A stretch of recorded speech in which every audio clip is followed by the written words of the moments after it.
can see clearly now the rain is gone. I can see all obstacles in my way. Gone are the dark clouds that had me blind. It's gonna be a bright, bright, sunshiny day. It's gonna be a bright, bright, sunshiny day. I think I can make it now the rain is gone. All of the bad feelings have disappeared. Here is the rainbow I've been praying for. It's gonna be a bright, bright, sunshiny day. It's gonna be a bright, bright, bright, sunshiny day.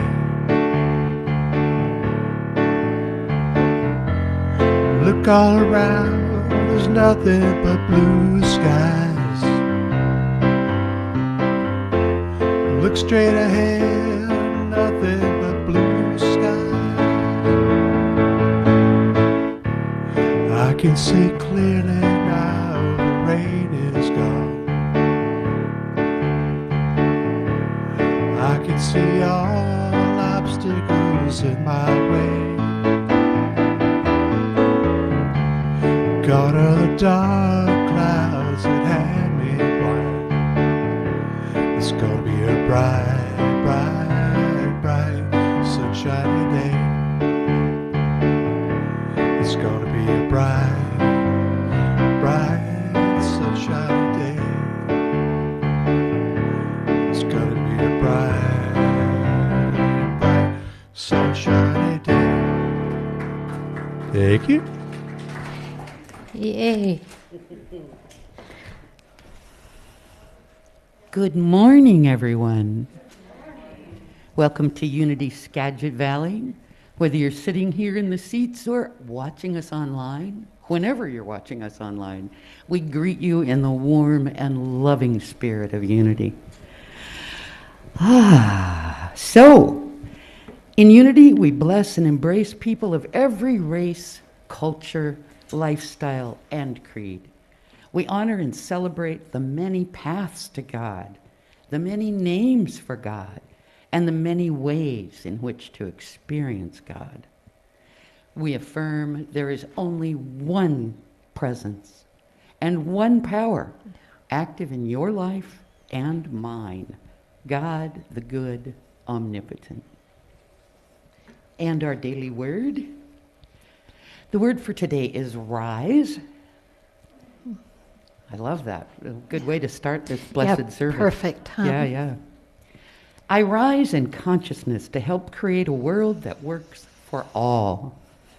Throughout time, there have been people who led lives that changed the world forever.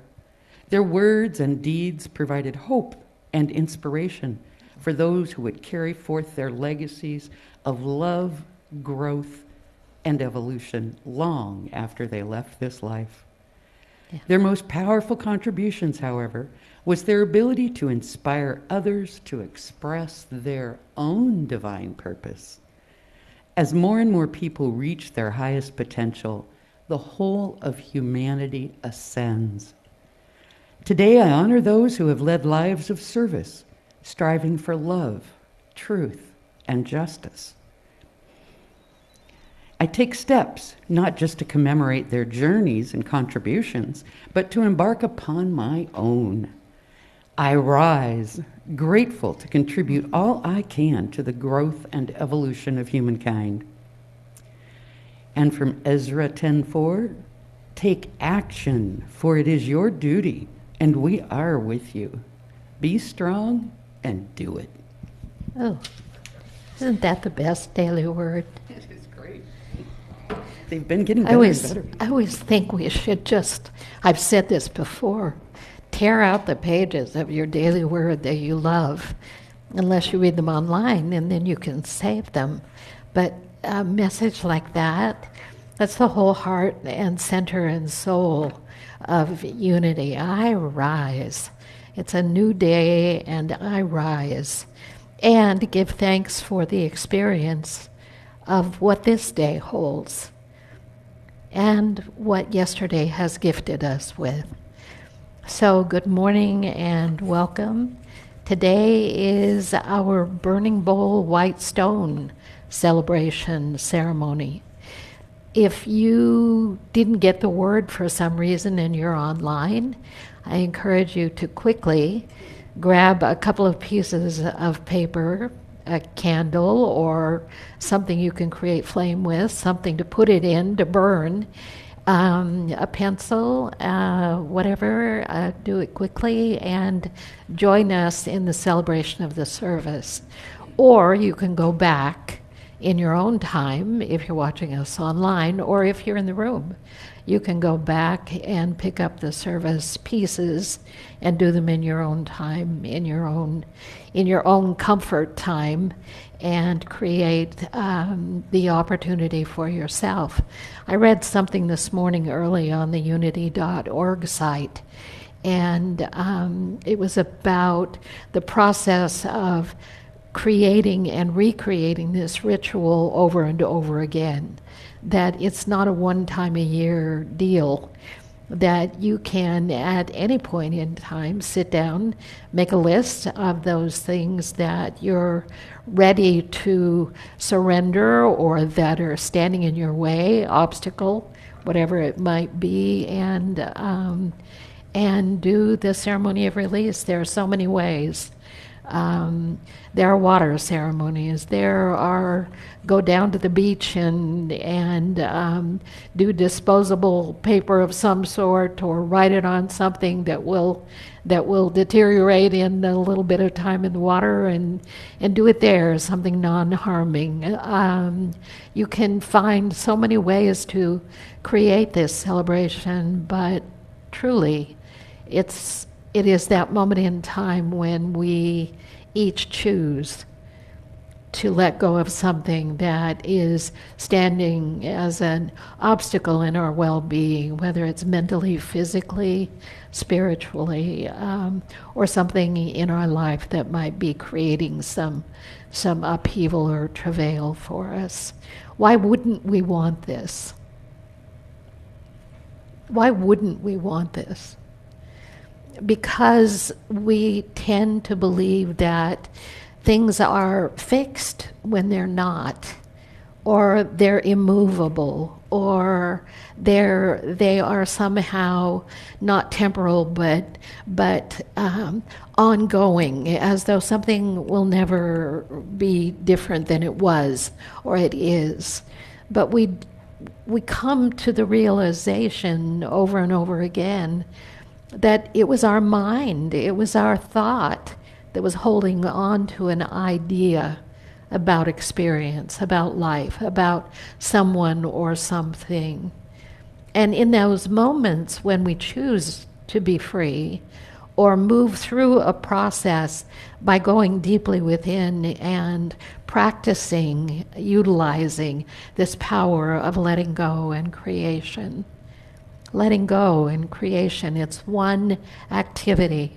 It's one motion. It's one movement. When it happens, it feels like such a miracle. And we say, I've been made new. I've been set free. As though something out there caused that, rather than a change of mind. And so the experience this morning is based in that tradition of practicing these principles that allow us to claim our gifts, claim our freedom, claim our release. Why wouldn't we want that, was the question I asked. Why wouldn't we want to be renewed? Because we believe we're getting value out of whatever it is that we've been holding as our truth. We may not consciously realize it, but something in us has chosen to continue to gain value from that way of seeing or feeling or experiencing our lives.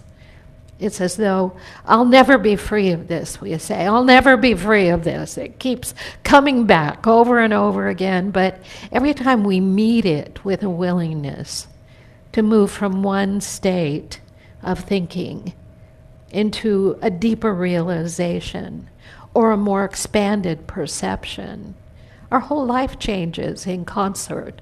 Everything moves and shifts, and we rise into this state of wholeness. Why wouldn't I want that? Well, because I don't really believe in the power within me to support that activity. Why would we not feel self-confident and glorious and wondrous all the time? Well, something in us believes something other than the power within us is constantly rising up into the newness of life.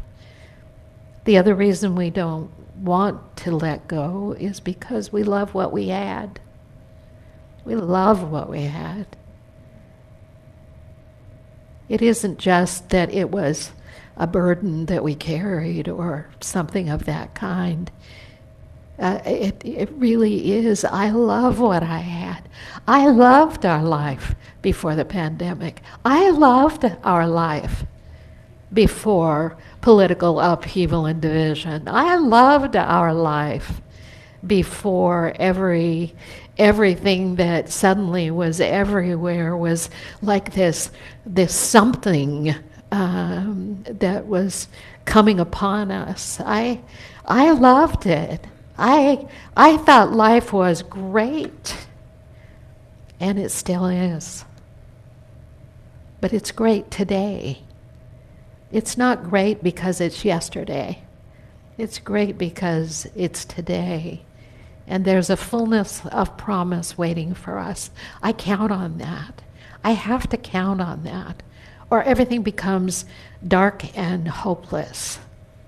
It's as though is it always going to be this way? We start to think that way. We start to feel that way. Where's the freedom? How am I going to get my life into a place that's workable in the way it used to be instead of the way it is today? And if I believe, and if I'm willing to believe, and if I really choose to believe that today I rise through the power of the Spirit in me, I can choose to allow the gifts of life to be present within me in all their fullness here and now. Regret never works. Resentment never heals.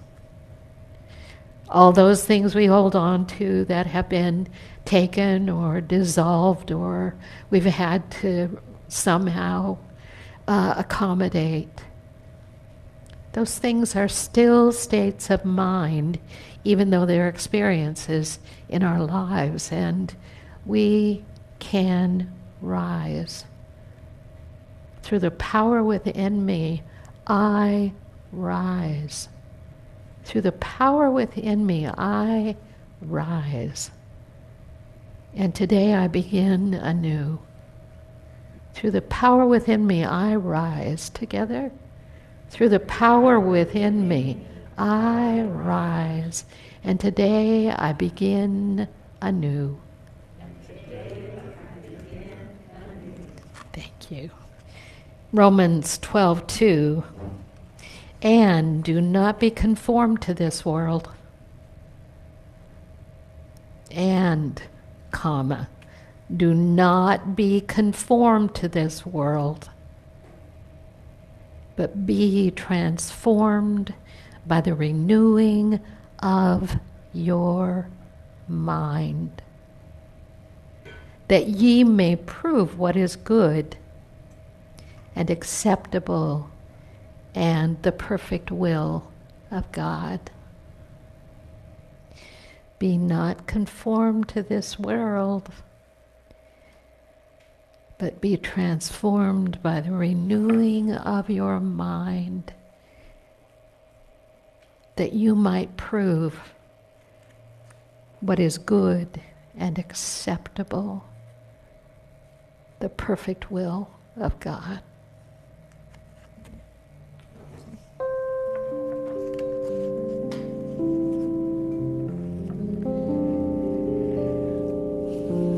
I used to think that I could not go on, and life was nothing but an awful song. Now I know the meaning of true love. I'm leaning on the everlasting arms. If I can see it, then I can do it. If I just believe it, there's nothing to it. I believe I can fly. I believe I can touch the sky. I think about it every night and day, and spread my wings and fly away. I believe I can soar. See me running through that open door. I believe I can fly. I believe I can fly. I believe I can fly.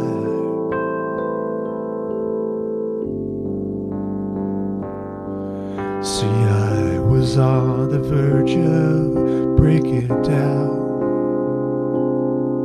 Sometimes silence can seem so loud.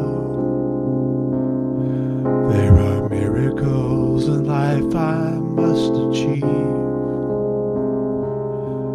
but first I know it starts inside of me. Oh, if I can see it, I can be it. If I just believe it, ain't nothing to it. I believe I can fly. I believe I can touch the sky. Think about it every night and day. Spread my wings and fly away. I believe I can soar. See me running through that open door. I believe I can fly. I believe I can fly. I believe I can fly. I believe I can fly. I believe I can fly.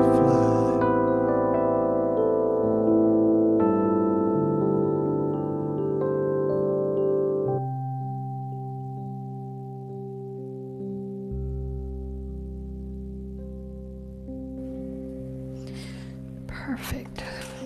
Thank you. I believe I can fly. I always remember someone whose name I can't remember, but I remember the person. That's frequently the case. He said, we get up in the morning, we make elephant dents in the floor as we try to gather our energy and move beyond whatever our first thoughts are, or we get up in the morning and take winged flight through the experience of our life. He wasn't saying it lightly. He had been a prisoner in wartime and was severely tortured and beaten and horrifically brutalized day after day after day. And he said one day, as he moved into another of those sessions, and it was at the very heart of the brutality that was constantly inflicted. He said he was on his knees. They had put him on his knees. And he said, I suddenly had a vision of Jesus on the cross, reaching out his hand to take us all in. He had a very strong, not mystical, but Christian background. He was Dutch. He was pretty strident kind of man, very lean and tall and linear and, very strong man.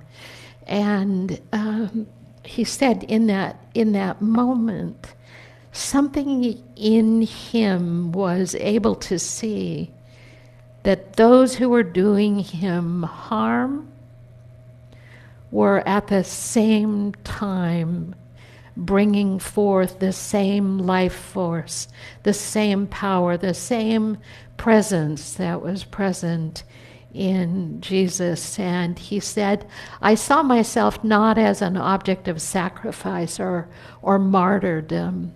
I became humble in the presence of the divine, not because the person who was doing harm to him outwardly was giving the appearance of being the divine, but somehow in the vision of that moment, an awareness fully dawned that all things had come from the one source. Not that we want to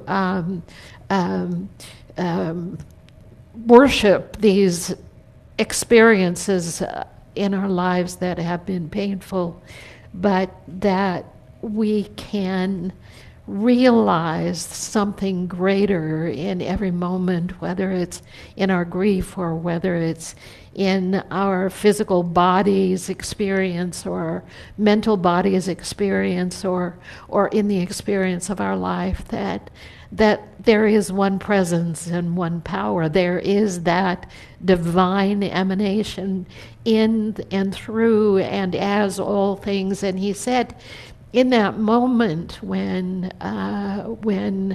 the one who was so hell-bent on doing harm experienced the same moment that he was experiencing, the man dropped his weapon and began to cry. No words were exchanged. No one said, I just saw a vision of Jesus here.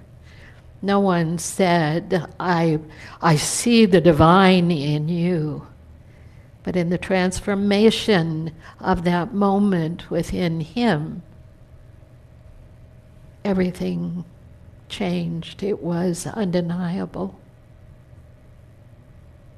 It's not always the case that we get a vision of something, but the moment we begin to realize that life has come not to do us harm, but to do us good, to bring us blessings, and out of all things we can grow and be transformed and receive these gifts of being and life that open us to the awareness that we really do live a sacred and holy existence, no matter what the human experience might be. It opens the way for something to be set free. And so what I know is that people have experienced a lot of grief. And I know that people have felt anger and resentment and all kinds of things, because that's what it is to be human. That's what it is to be a divine being living in a human experience. And we've experienced in parallel the fullness of joy and moments of laughter and gifts of blessing and support and love. when we look for it, it isn't all one way or all the other. The experience of life is this constant paradox of shift and change, and one moment we're sobbing and the next we're being lifted up somehow. And when we look to the realization that everything that has ever come into and through our lives is just a small fly spot on the dot of our existence, our divine existence, our infinite existence. It's just a tiny, it's smaller than a fly spot, a tiniest something. When we step, it feels like it's everything. When it's in your face, it's like everything, everything, everything. You step back a little, it's like, no, I can't even read that. It's too, I can't relate to it anymore in the same way. Why? Because I've been changed. And so in that, we prepare ourselves to say, yes, of course. Yes, of course your heart's been broken. Yes, of course. Your body stopped functioning in the way you're familiar with. Yes, of course. Something was lost, but something was found. You know, it's just the way of it, friends. And so we come to a ritual and we think about those things for ourselves that we're just simply done with. It's like, I'm done with this. Well, don't believe it. You're not done with it. It'll come up again tomorrow. I mean, I'm sorry, but this is not a once and done. But it could be, but it mostly, in my witnessing of it over these, almost 60 years in unity, I noticed that there are moments when something falls away and never comes back the same way again. There are those moments, and I pray that you will have one of those moments today. But be gentle with self and know that being willing to let go is the state that invites this grace of freedom to be present for you. And every time we meet it, it gets a little less sticky. It's like gets less thorny. Why would I? Why? Why? For what will be the benefit of continuing to carry this? How many times have we said, I want to be free of this? And then one day we look at it and we say, well, of course I'm free of this. Of course I'm free of this. It's not who I am. It's not the reality of my being. In your envelopes you have a bunch of stuff. I just want to call your attention to those things. We didn't want to pass baskets and things, so we tried to keep it simple by putting everything in your envelope. There are hymnals spread around for you to write on.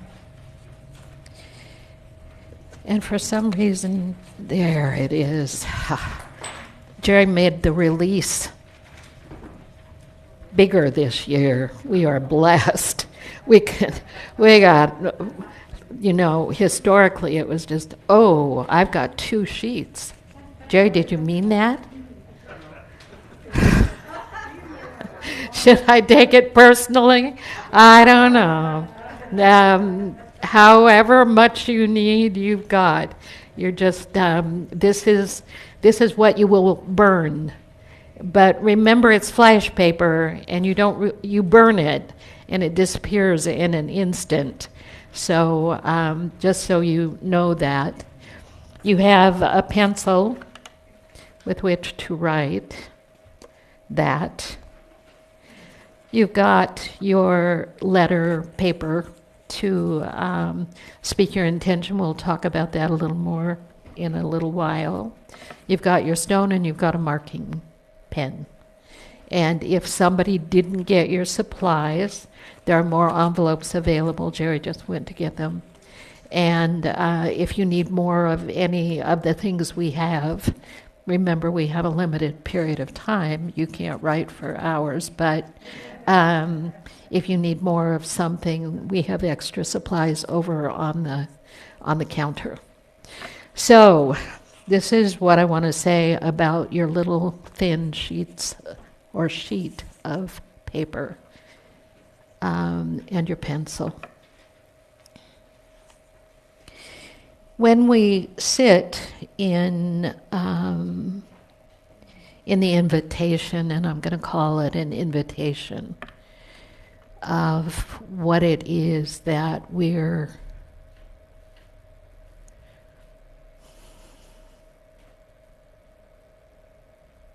breathing away. It's the phrase that comes to me today. Letting go, we say it a lot. I'm breathing this away.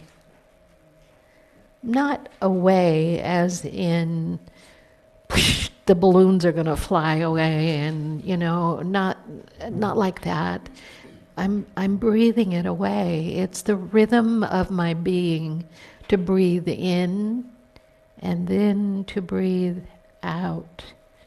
And as I explore what it is that I'm willing or guided or feel is necessary to breathe away. Those are states of mind, states of heart, states of physicality, things that, messages that are constant for you, ways in which you've reflected and you see that it's time for a release of something, to breathe it away. Just reflect and know that this is your way of saying yes to life. A part of me said, I wants to say, I've had enough of this. That's kind of how it feels in my heart a lot. I've had enough of this. I want it to be gone. But this is a deeper and much more gentle process. This is like, it doesn't serve me to hold this thought, or it doesn't serve my world, or it doesn't serve my life anymore. It can be people, it can be experiences, it can be fear, judgment, worry. It can be that sense of loss of being safe in the world. I had a wonderful counselor once who said, you were born into a life where you were not safe. He said your life didn't support you with a feeling of safety. But he said, now you're giving birth to yourself in the awareness that you are always safe. You are always safe. Why? Because you are one with the presence. You are one with the one that is the truth of your being. He said, you can't not be safe because you're in the awareness that you live and move and have your being, not in a world that isn't chaotic and doesn't have things that happen, but in a world that's at one with a greater reality. And so letting go of the need for safety and discovering again that it comes up, that it's frequently present, but I can breathe it away. I can move into it and allow it to be released. And so think about it. What are the things that it's time for, and where is your willingness to let go? And then take a few minutes. I'll watch the clock for us all. And we're ready to forgive, we're ready to release, we're ready to move on. So whatever it is that you're going to burn, put it on this piece of paper. And Ward will make music in the background for us.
Jerry, you want to be the demonstrator?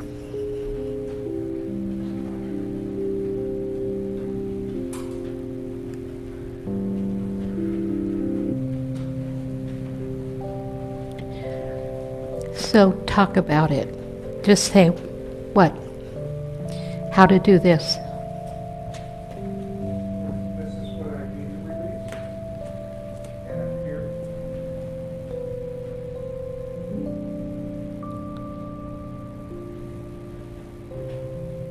up here. Here's what I need to release. The flame will help me release it. All I need to do is get it close to the flame. Poof. And that's all there is to it. If you want to drop it immediately in the bucket, if that's your comfort level, please do that. They tend to fly out of the bucket once the heat hits them. Now, here's the truth. I've never had anybody hurt themselves, and we've been working with flash paper for a very long time. But it does bring up the feeling that perhaps you're going to lose your the fingers of your right or left hand. But I want you to get into a place where having something literally disappear from your hand, when you're willing to reach out and let the flame touch it. What is that flame but the very presence of Spirit? What I release, I give over, I allow Spirit to carry that for me, and it disappears instantly, but it does require that you reach out to the flame, which always is a threat. Because things do change, don't they? I realized last year I had some things on my lists that I thought would happen in one way, and they happened in a whole other way. I mean, like, totally different way. Would they have happened if I hadn't put them on the list? Maybe. Of course they would have. So we're cooperating with Spirit because Spirit says, it's time. It's time. I'm ready. Are you ready? So let's just kind of row by row come forward. I'm going to do mine now. And it's interesting. I can feel myself pulling away. So let's breathe in and breathe out. Yeah, there you go. So row by row. And I'll stand here, just in case you're too scared. Go ahead, Beth. Joyfully. Yeah. Let's begin with the first row. Laura, you're first, honey. Well, you're third, fourth. Yeah. There you go, babe. Let it go.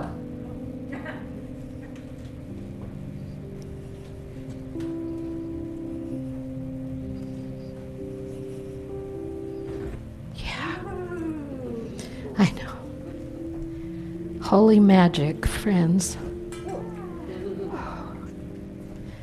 Holy magic. There you go.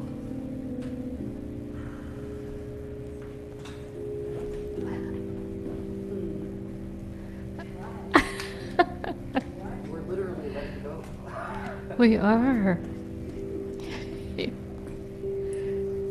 There you go.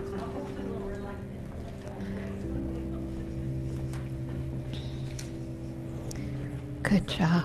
Yeah. We like it. Now we think we'll start over and do it again. Want me to hold you? Absolutely. Okay, we're good. There, let it go.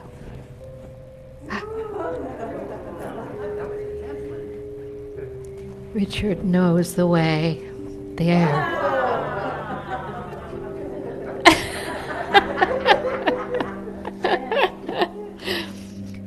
Margot, dear. Here we go. All right, yay. Oh.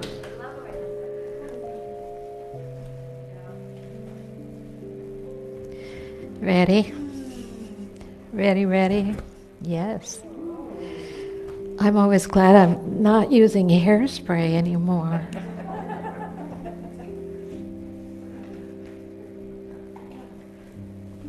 Hi, darling. Hi. Let it go. Yeah. I know, honey. It wants you to let it go. Mm. Hi, honey. Gladly. Oh. Yeah. Ooh, that gave me goosebumps, Dee. My best letter goer.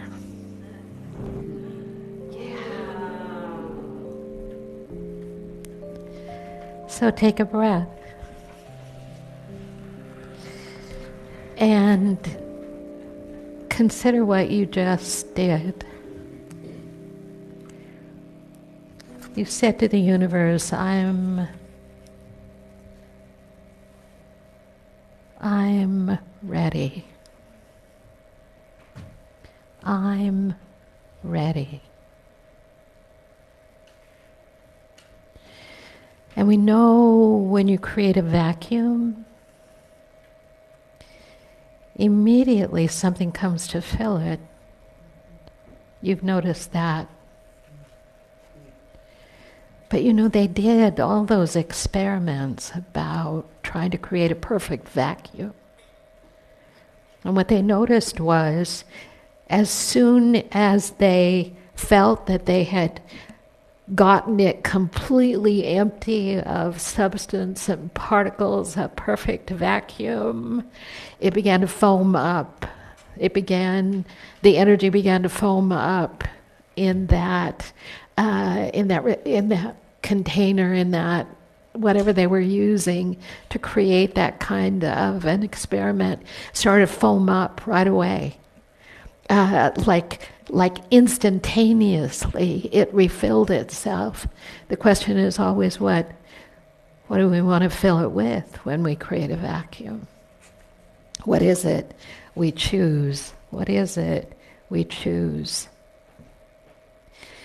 We have the power as creating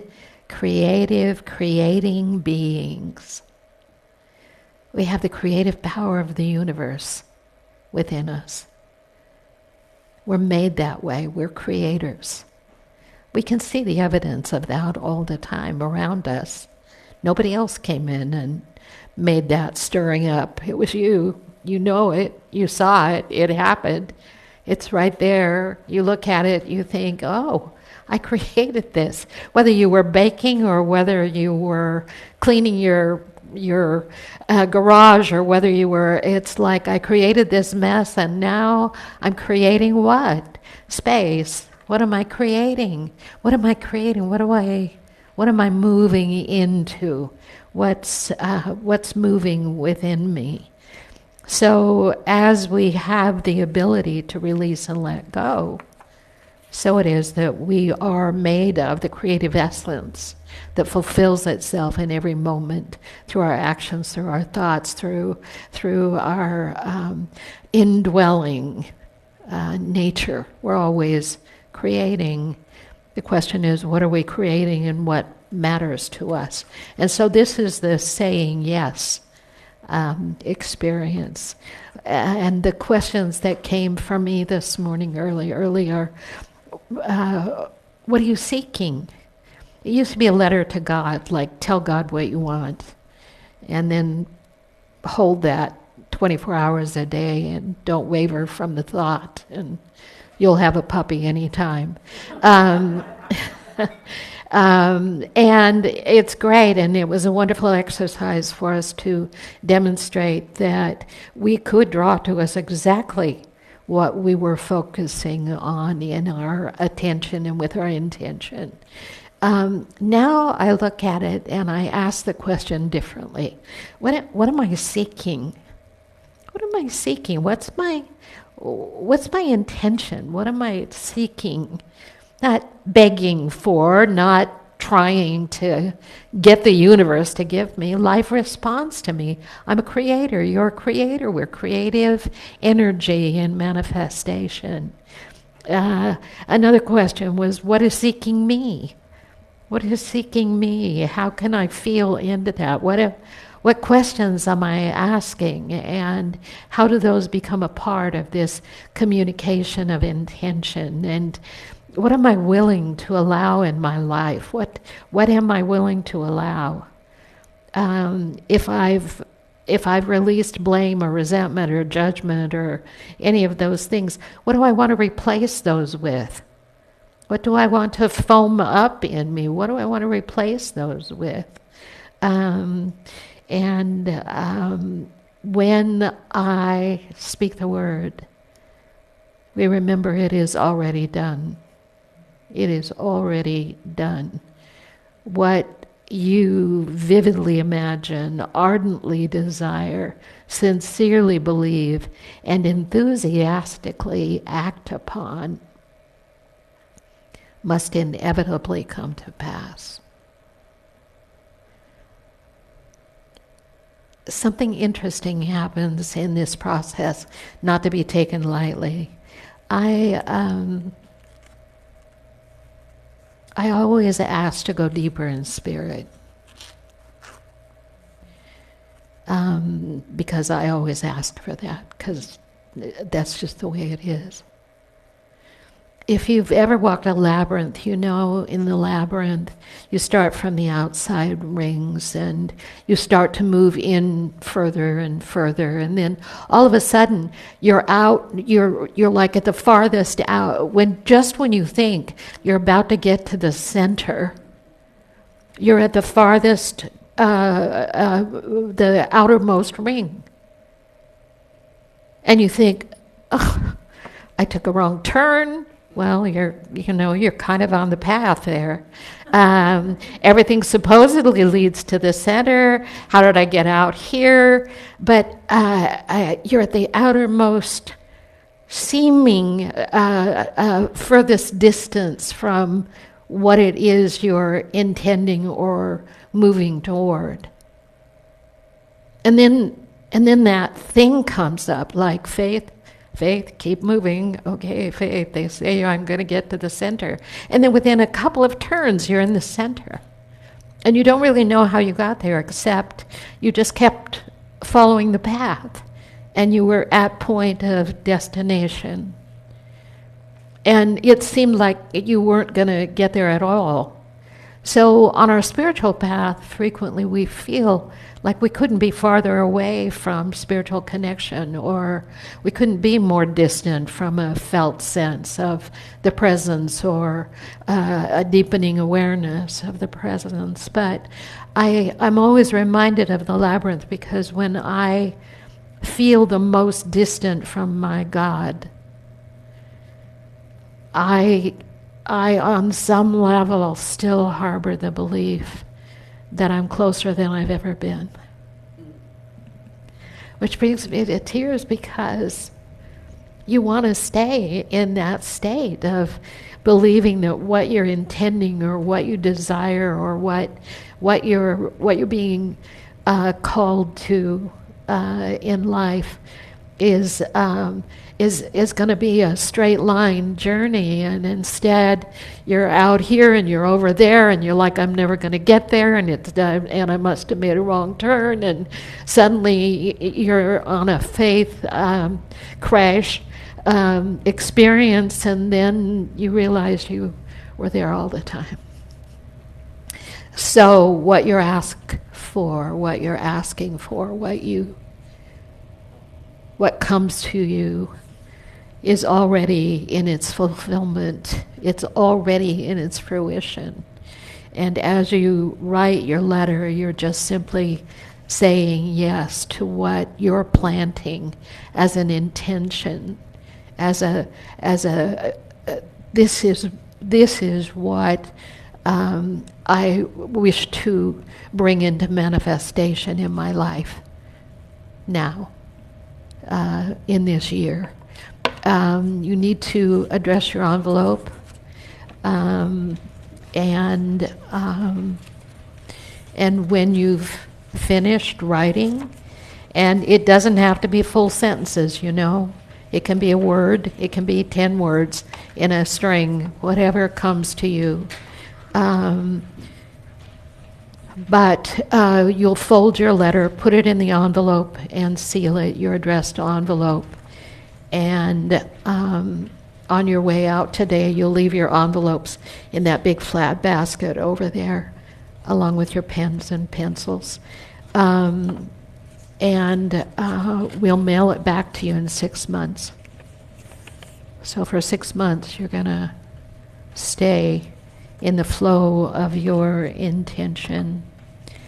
So my friend Ellen Davenport said, whatever it is you're wishing for, praying for, hoping for, knowing for, she said, I wish you more.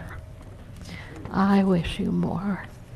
So let's take a few minutes and write.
For you at home, I hope you're able to feel the tenderness that is present here, the spirit of tenderness, true tenderness.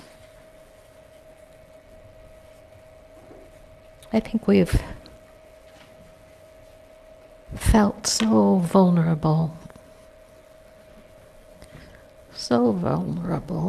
for a while. I think we were feeling it before we had a sense of what we've been living with over the last couple of years. I think we had a sense of that impending vulnerability. Like, boy, just don't quite feel the same way I used to. But it was that little something that was stirring. Many people, I certainly felt something was coming over the last years. I'm not surprised that something major has happened that is not just in my house or in my neighborhood, but is global. This global experience that's so present. Not just the disease process, but so. I remember feeling like the earth was throbbing, like something was wanting to be born. I felt it for quite a while, like there was this strong pulsation of something. I just certainly never would have dreamed it would look like this. So we've done Whitestone one way or another I have many years, and you have yours in your packet, and you've got your Sharpie. I want to go back to that Romans piece that I read at the beginning. Be not conformed to this world, but be transformed by the renewing of your mind, that ye may prove what is good and acceptable and perfect. The perfect will of God is always for our good. As we've matured in our understanding of God and our relationship with that which we call God, we don't see that there's someone somewhere up there pulling the strings when we talk about the will of God. The will of God is always for good, is always for evolution, is always for becoming. The will in the forward movement of all of life, this creative energy, this creative spirit of life itself, in the process of its arising and evolving, is also creating that state of what we would call devolving. And so some things let go so other things can arise. But what we know is there is that something that we call God, or the presence, or spirit, or life, or love, or however you define it, that is always the speaking forth of life itself.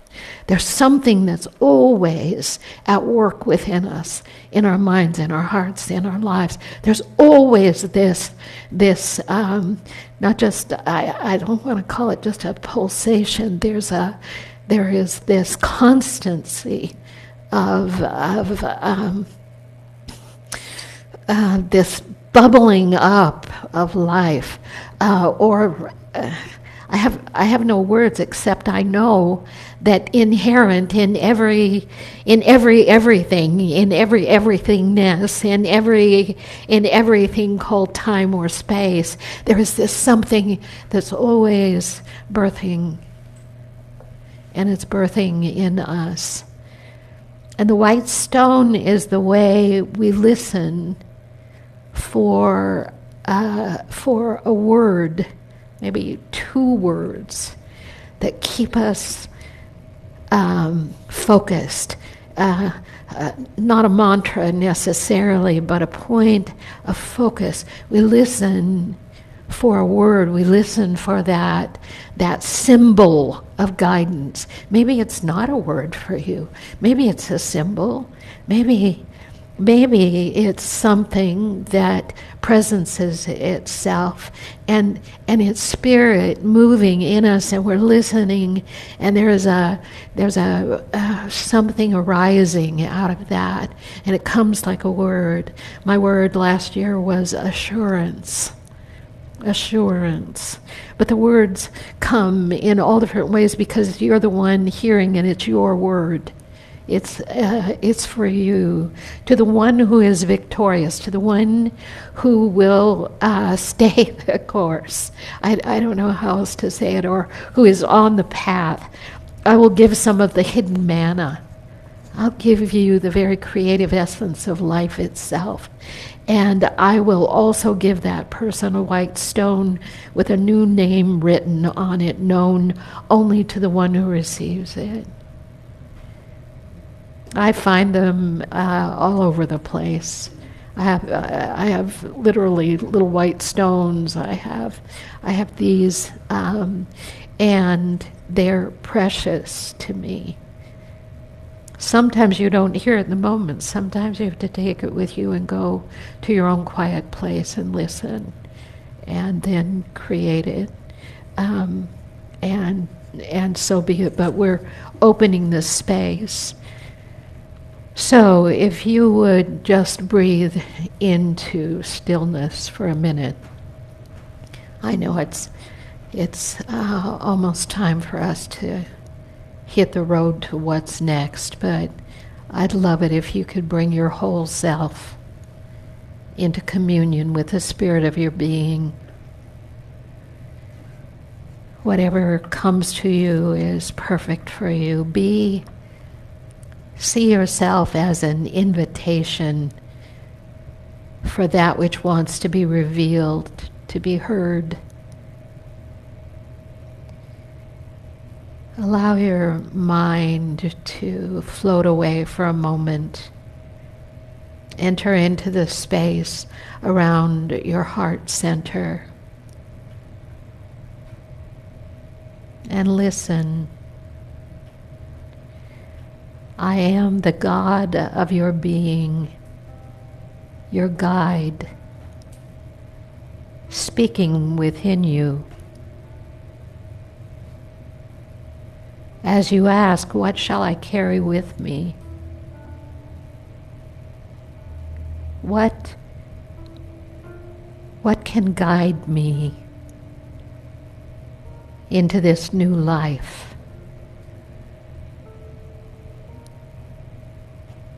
The I am of your being responds. And you allow it to rise. And when it does, you write it on your tile. Imagine that you're walking through a deep, still place. And suddenly,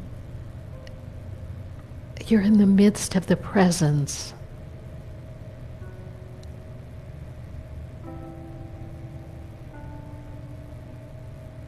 You're Moses on the path. The bush is burning within you, and you're asking for that one simple word or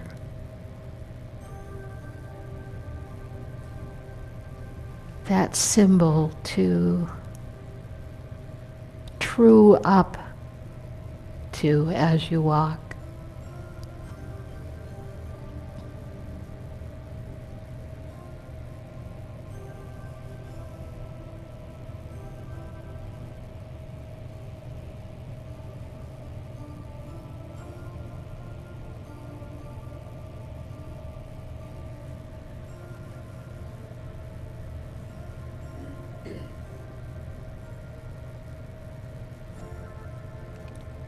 I listen as the presence speaks a word. Here in my heart,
don't rub it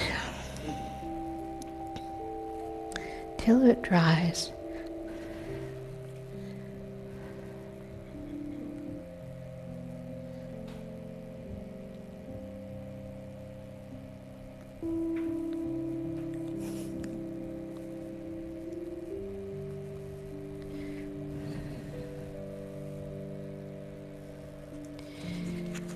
In out of the way places of the heart, where your thoughts never think to wander, this beginning has been quietly forming, waiting until you were ready to emerge. For a long time, it has watched your desire, feeling the emptiness growing inside you, noticing how you willed yourself on, still unable to leave what you had outgrown. It watched you play with the seduction of safety and the gray promises that sameness whispered, heard the waves of turmoil rise and relent, wondered, would you always live like this? And then the delight when your courage kindled and out you stepped onto new ground, your eyes young again with energy and dream, a path of plenitude opening before you. Though your destination is not yet clear, you can trust the promise of this opening. Unfurl yourself into the grace of beginning that is at one with your life's desire. Awaken your spirit to adventure. Hold nothing back. Learn to find ease in risk. And soon you will be home in a new rhythm, for your soul senses the world that awaits you. John O'Donohue. If you wish to share a love offering this morning, the plate is on the stand by the doors as you enter the sanctuary. And if you wish to donate to Unity Skagit Valley, please do so online or through the mail, or slip your gift through the slot in the front door here in Mount Vernon. And know that we are, I've thought about new ways to say it, but here's the reality. And I've said it before, and I'm going to say it again. This church only exists as the result of your clear intention to be a part of the ministry and to support it in the ways that you are able. So for your gifts, for your generosity, for your presence, we are without words for the gratitude that we feel. And when I say we, who do I mean? I mean the people in the seats. I mean your board and your staff.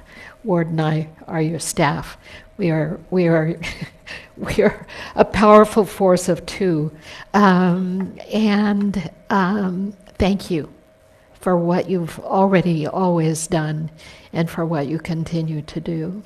As we complete our time, I'm going to do a little benediction.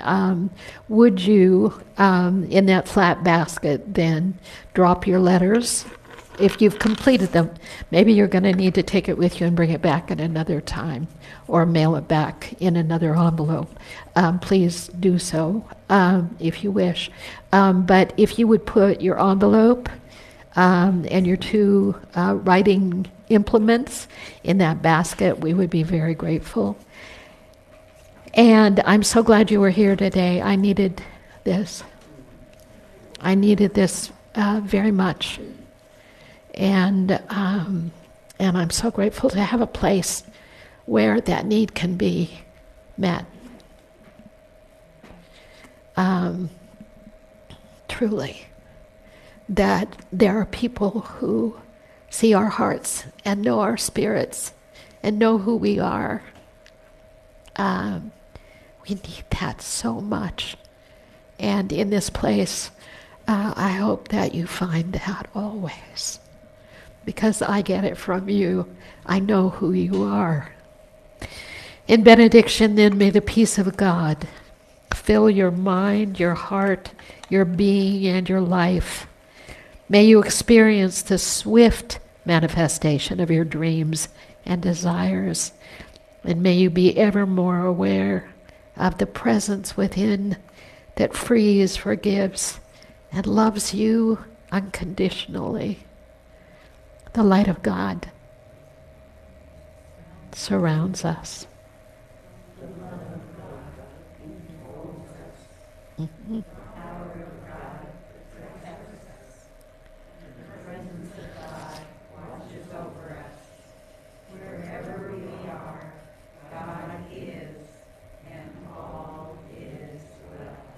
So it is.